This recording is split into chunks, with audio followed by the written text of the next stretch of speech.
So, I would like to talk about the concept of consent today, which I think is really interesting when you relate it to consciousness. One of my clients brought up, we were talking through this experience of um, interacting with caffeine, I think it was. Yeah, it was caffeine. So it was around like, are you consciously choosing to have the caffeine like affect your nervous system, or does it feel like it's unconscious? And at first, we were talking a little bit about like, do you give consent to the caffeine, which is was interesting because eventually that got us to like, okay, by putting it in your body, you're giving it consent, but that maybe you're consciously or unconsciously, the way that you're giving consent, whether it's conscious or unconscious, is important to notice. And this felt so meaty to me because I have shared before that there's a huge difference in our like measures of depression when we use the words I have to do something versus I choose to. And when that comes down to it, that's a lot around consciousness. Like I'm consciously choosing to, or I have to, like I am being forced to do it. And that brings up consent to me too. So I think this is really a fascinating way to look at consciousness versus unconsciousness. A lot of us move through life unconsciously.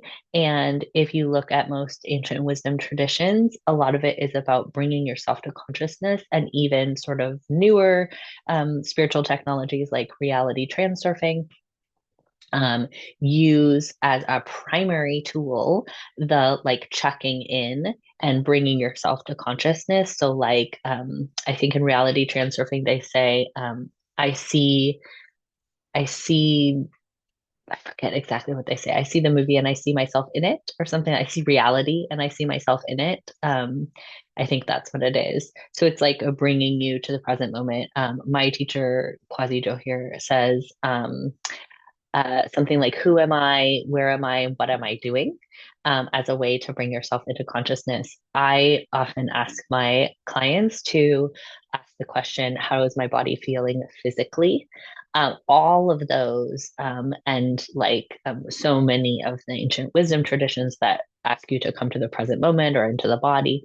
Um, are about coming into a conscious relationship with the present moment. Mindfulness, too, like noticing what you're experiencing with your five senses, is how to connect with mindfulness. And that's shown to have all sorts of incredible health outcomes. And then through the like, psychospiritual stuff or woo woo stuff, being in the present moment helps you to be like manifesting and blah, blah, all these things. So, what I think is really interesting is that all of that comes back to consent. Like, am I consenting to interact with this behavior that is happening right now? Or am I doing this unconsciously? So, for example,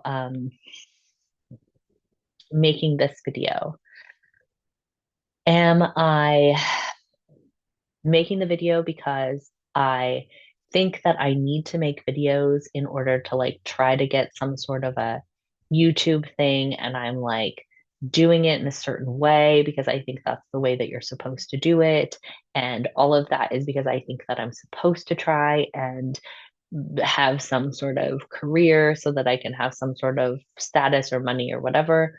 All of that would be like fairly unconscious, and I would be going through the motions of like, if someone was like, no, why are you actually making the video? Like, if someone gave you $1 million, would you make the video? Or like, are you making the video in the way that you want to make the video? Or are you making the video the way that you think people want you to make the video? All of that kind of stuff. So the opposite of this like conscious consent is like an unconscious violation, right? When we're operating in the unconscious, it can feel like a violation. And that's why it's so common to feel like you're a victim. right? Because if you're like, I have to do this thing, I have to make this video this certain way, or I have to get a job, or I have to do the dishes, right? You can feel like a victim, like, I shouldn't have to. Someone should be doing it for me. I should live in a world where everybody gets free housing, whatever it may be. It can feel like when something's unconscious and you're deciding that there's like an external authority that's making you do it and that it's not fair, then it can feel like a violation. And that can feel like you're a real victim. But when you shift into asking yourself this question, like, do I give my consent to this? It brings you into that consciousness so that you are actually not going to feel like a victim. You're going to feel like a creator, right? So even down to, and like it always goes, like if you follow it all the way back, like why do you have to do it? It'll, oh, like tell me if you can end at a place different than because I'll die. Um, but that's where it always goes back to for me. Like I haven't been able to find one that doesn't end in because I need to stay alive. So like for example, the money one, which is so prevalent for so many of us, we're like, no, I have to have a job because I have to pay for stuff for my kids. And then if we're like, okay, why? Because that if my kids don't have stuff, then they're going to be hungry. Okay. And why is that a problem? Like, because then eventually, if I don't feed them, then maybe the school's going to call like the Department of Children and Families on me, and they might get taken away from me. Okay. And why is that a problem? Because the foster system is really bad and like they might get abused. Okay. And why is that a problem? Because they shouldn't have to get abused because abuse is bad. Okay. And then what? Like, well, because then they'll be fucked up emotionally or physically, and then they'll have really bad lives. Okay. And why is that a problem? Because then they might become suicidal. Okay. Why is that a problem? Because then they might kill themselves. And why is that a problem? Because they might die. And why is that a problem? Like, we don't have the answer to why it's a problem to die, other than people have, like, by and large, believed that it's a problem to die. I'd have no proof that it's a problem to die. I actually have some proof that it's a great thing to die because when I died in my near death experience, it was fan fucking tastic, better than anything I've experienced when I was alive. Um, but all of that to say, uh, you know, when we follow this stuff along the thread of like we're trying to stay alive, it almost always puts us into the victim role and into the have to role and into the external authority and like feeling violated. Okay. If we can take away that, like, it's fine to die, we all of a sudden can have consent no matter what. So, I have to work to pay for food for my kids becomes I'm a person who would like to be able to feed my kids through them being like in my house with me and me buying them food. That's like a path I'd like to take. So I'm going to work because I'd like to pay for their food. Okay. Or I I am going to quit my job at the public school and start a private practice because I'd like to be a person who doesn't have to follow institutional rules.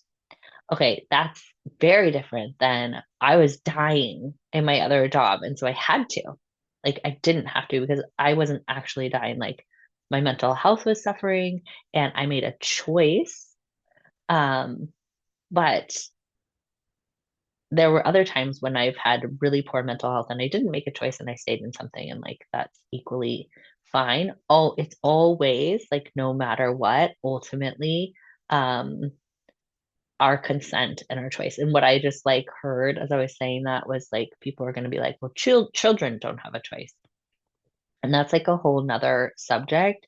I agree on the 3D level that children don't have a choice. I often talk to my kiddo who's like in public schools and has another set of parents.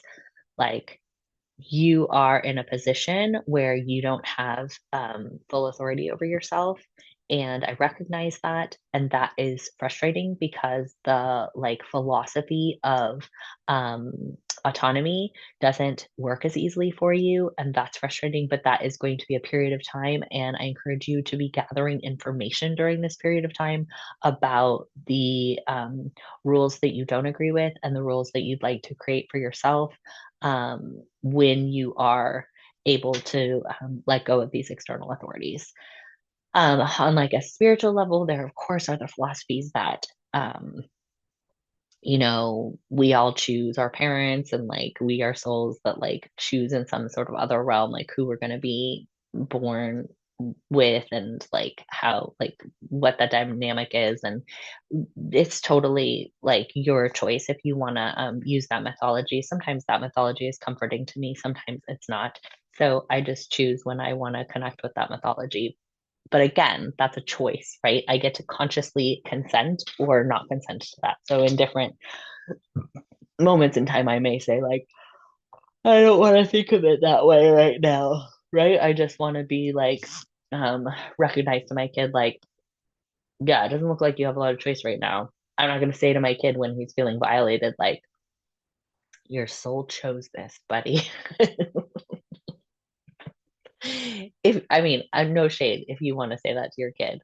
Um, but like that's not the choice I want to make. And that is what gets really cool, is that when you have this conscious concept of consent or choice, then everything becomes